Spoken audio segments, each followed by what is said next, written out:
Guys, I need to stay on top of this story, primarily because Ian Smith and his business partner, hold on, let me get his name, Frank Trumbetti, Frank Trumbetti, they are looking Governor Phil Murphy in the eye and telling him no. And so it's a bit of a standoff taking place right here in the Garden State. And we got the latest article coming to us from News 12, New Jersey. Belmar gym owners issued second citation. Gym member facing charges. Goodness.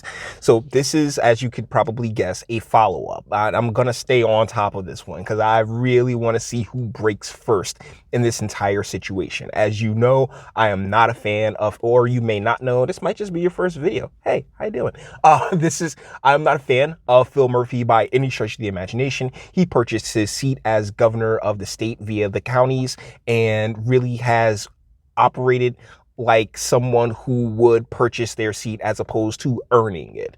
And so let's get into this. The owners of a Camden County gym, which reopened on Monday in violation of Governor Phil Murphy's stay-at-home executive order, has been issued a second violation by police when they reopened the gym again on Tuesday.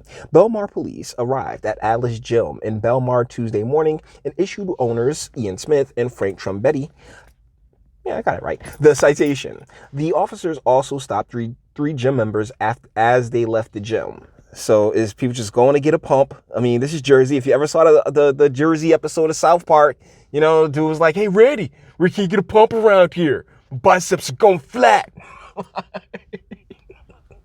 Okay, so one of the things that I really do appreciate about what Mr. Smith and Jabretti, Ian and Frank. The thing I appreciate about what Ian and Frank are doing is that they're doing it in probably the nicest, most not casual, but a genuine way possible. This is the scene from outside of the gym. I guess, yeah, I'm assuming today. Yes, today. Want us congregating in groups, please just stand by your vehicles. If you want to show us support, please work with us. These guys are not our enemy. Okay? These are our friends. These are people who protect our community. So please, I ask you to still support us, but do so in a manner where we can compromise with people who are obviously being forced to do something that they don't want to do. That's really where that's where the rubber meets the road in terms of, where you stand with this, right? I mean, if like the police, right? God bless them. They're not, saying like, oh yeah, just following order, snatching them on up or anything else like that. And they are being shown, what I would consider proper respect. Like, look, man, these are ultimately our countrymen and we don't want to put them in a compromising position. Even though we are putting them in a compromising position, we're putting them in a compromising position under, the Constitution and the flag and the whole nine. And that's really where the withholding from the police comes from, because ultimately we are to see each other and respect each other at an individual level, not based upon really, and it doesn't have to be based upon really anything besides the fact that, hey, we're both Americans, assumably, and I ultimately would want the best for you. So yeah, let's keep on going and seeing what they were getting into for the rest of this day. Can I say something to you? Thank you very, very much. I can't thank you guys enough. I really, really can't.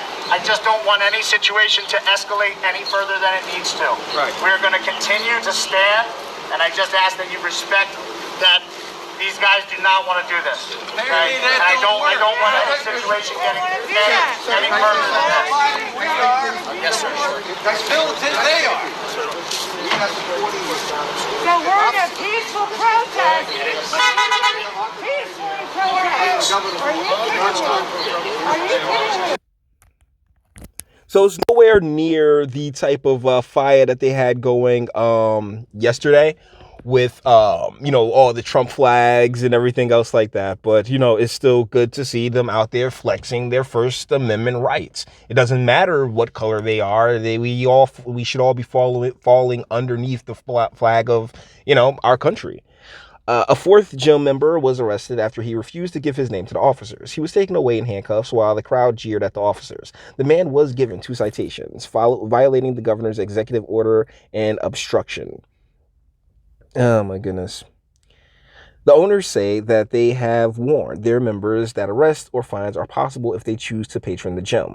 But they also say the gym's legal team will be representing any staff or gym members who receive citations from the police. These guys, Frank and Ian, on top of it and over it, man.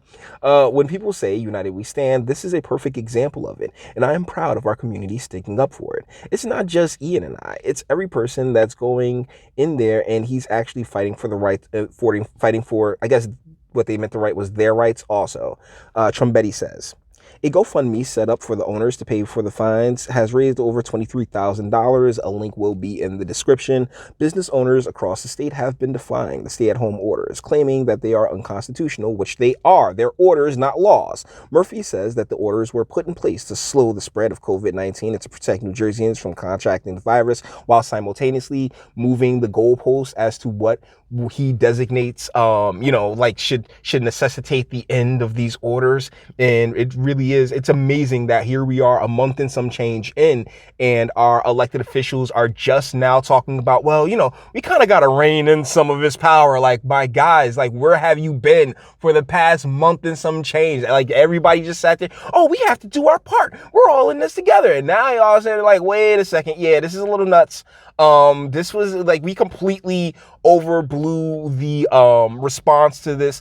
Tim Pool was talking about how, President Trump went and shut down the orders, but then went and shut down the borders. He got a lot of criticism for it, but then, the media took it and really just ran with it, because that's exactly what it was, guys. Like, it was the media deciding, oh yeah, we're going to completely just blow this out of proportion and wow out and run with it and have people covering up their face and their mask and stuff like that, because hey, if the person on TV said it, then it has to be true.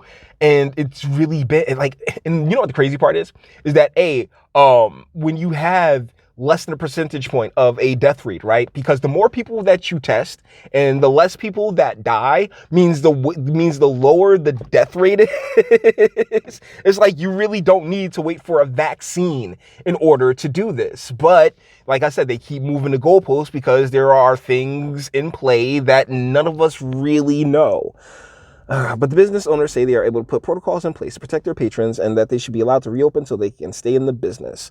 So, and I can't agree with them more. I really couldn't agree more. So, yeah, it's a bit of an update on that story. I find it to be, amazing, refreshing, like, salute and God bless to Ian and Frank.